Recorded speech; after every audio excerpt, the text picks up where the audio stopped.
Hello everyone, hope you're having a wonderful day. Tonight's story begins on the day that should have been every couple's happy ending. After years of loving Diep, James finally decides to propose, but instead of blessings, his father gives him a sentence. If you marry her, you're no longer my son. What would you do if the person holding the scissors over your future was your own dad? Stay with me and don't forget to subscribe so you don't miss what happens next. Stay until the end because this is not just a wedding story. It's about how your future can quietly turn into a cage. The phone vibrates in the middle of James's presentation, slicing through the soft hum of keyboards.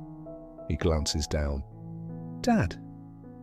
His chest tightens, but he still answers and turns toward the window. Branch office is stable, Dad, he reports on instinct.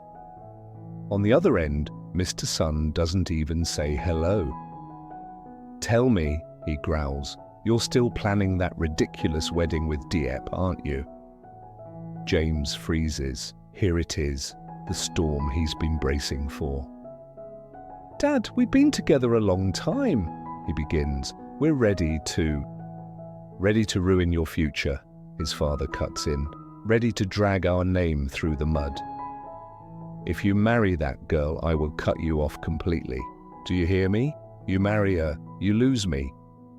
The room seems to shrink. The view beyond the glass blurs. Dad, don't say things like that, James whispers. I mean every word, Mr. Sun spits, and the line goes dead. For a moment, James doesn't move. His hand shakes so hard the phone nearly slips from his fingers.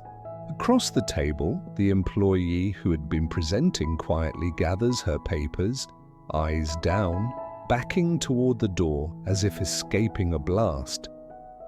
The title slide still glows on the wall, but no one is looking at it anymore.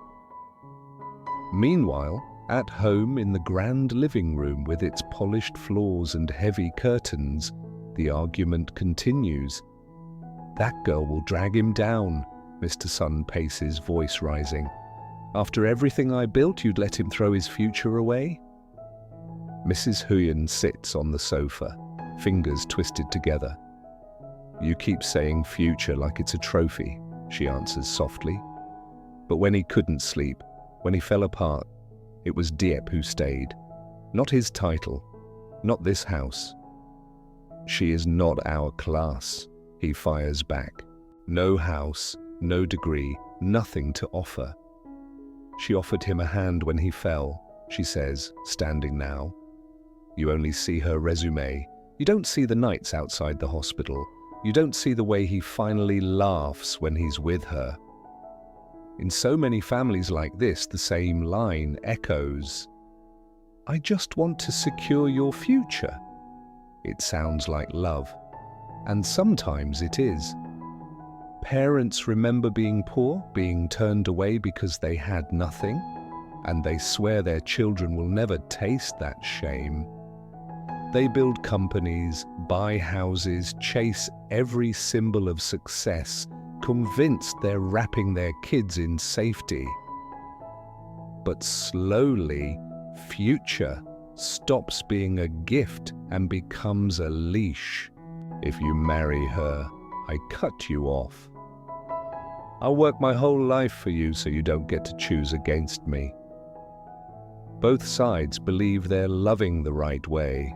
The father by controlling, the child by finally choosing what feels like home. And in that clash, no one really listens to what the heart needs. Not a perfect life, but a safe place. Not a mansion, but a home that's soft enough to breathe in. Later that night, the office is almost empty. Lights buzz, monitors sleep. James stands alone by the window, city lights scattered under his feet. Earlier, proposing to Diep was about love. Now, hearing his father's words loop in his head, he realizes his relationship has been dragged into a war of status, pride, and family honor. For the first time, James understands his love has been turned into an exam he never agreed to take. That evening, James drives out of the city in silence. Glass towers and neon fall away behind them as the road climbs, wrapping around the hillside. Below, the big houses shrink into tiny glowing squares. At the lookout, he kills the engine. Wind moves around them, cool and clean. Diep studies his face. "James," she says softly, "you're scaring me. What happened?" He leans on the railing, staring at the lights.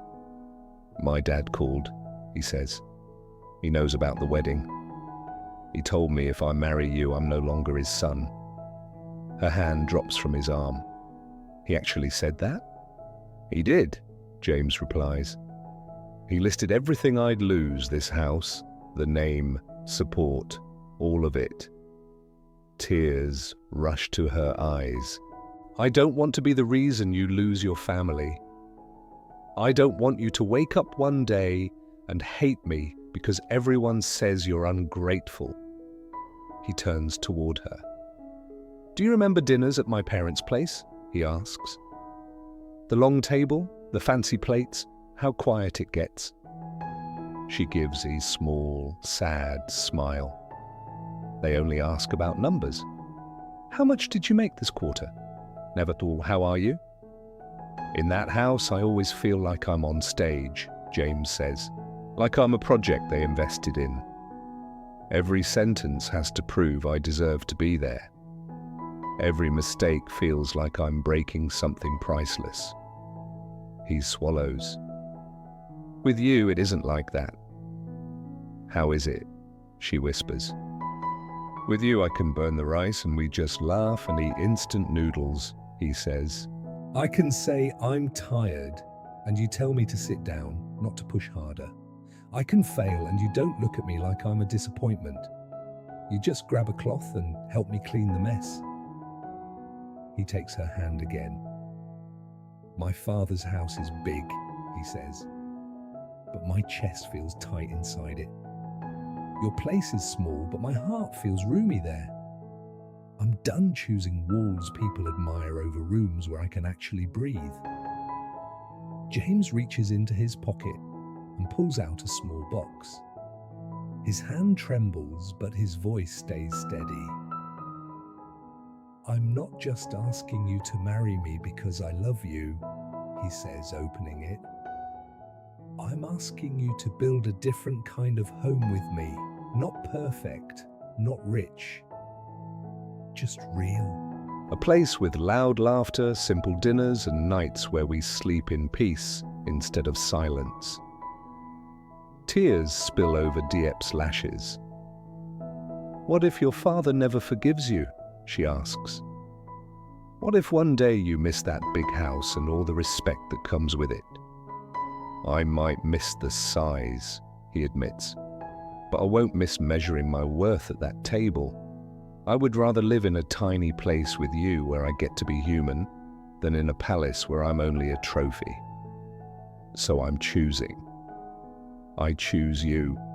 I choose the home we build together." She looks at the ring, then back at him.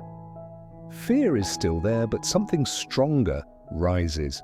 "I'm not a princess," she says.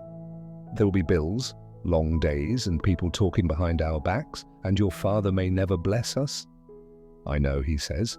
"I'm still asking." She nods once. "Then I'll walk it with you," she whispers. "Even if it hurts sometimes, even if we start from nothing, I'll choose this house with you." He slips the ring onto her finger. Up on the hill, two silhouettes lean into each other, holding on while, far below, the houses they're choosing between glitter in the dark.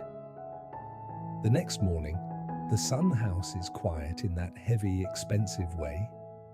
Sunlight falls through tall windows as Mr. Sun sits at the head of the table, coffee untouched.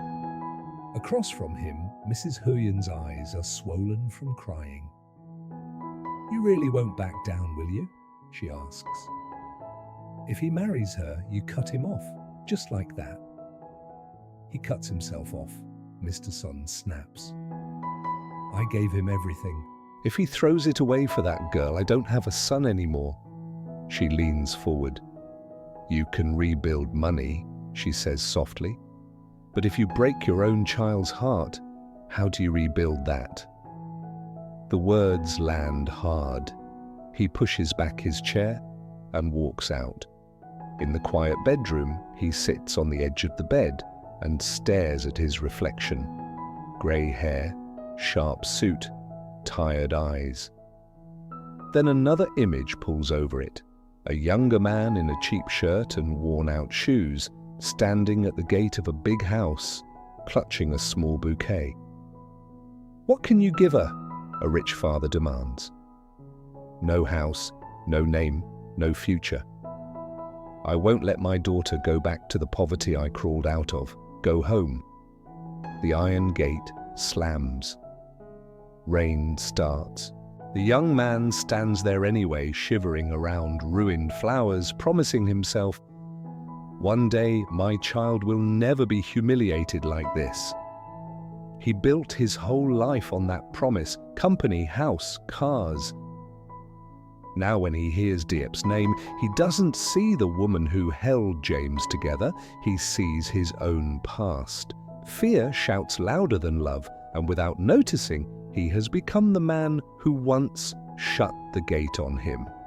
Meanwhile, at the morning market, tarps flap, and vendors shout over the smell of herbs and wet concrete.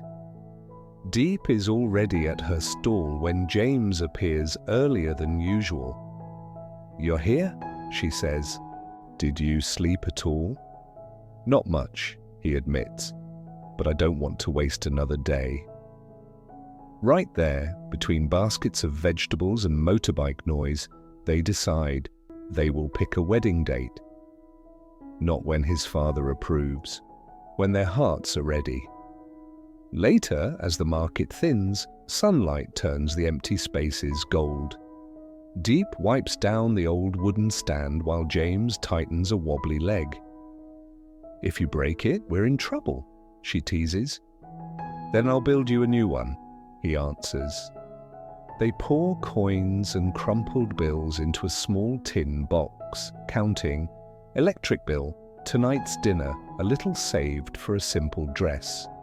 No violins, no limousines, just two tired people planning a future between puddles and laundry lines.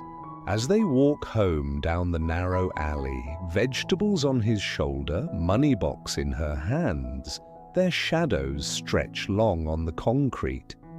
Two silhouettes side by side, moving toward the biggest confrontation of their lives and the small, warm house they still believe they deserve.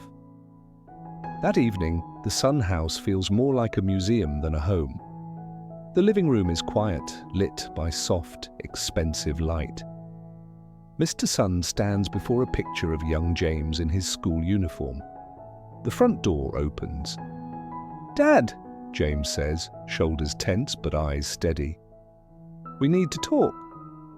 "If this is about that wedding," Mr. Sun replies without turning, "there's nothing to discuss."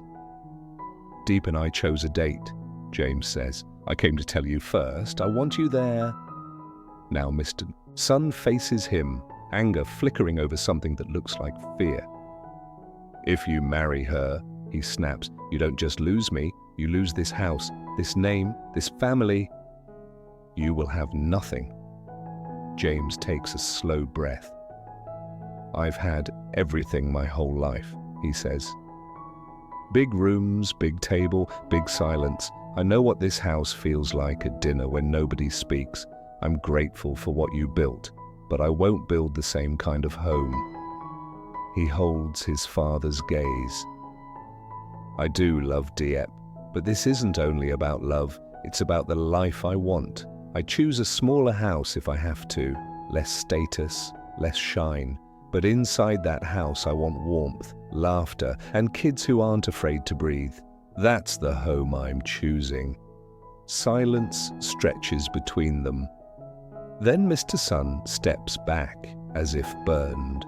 "Then go," he whispers. "Go live in your little house.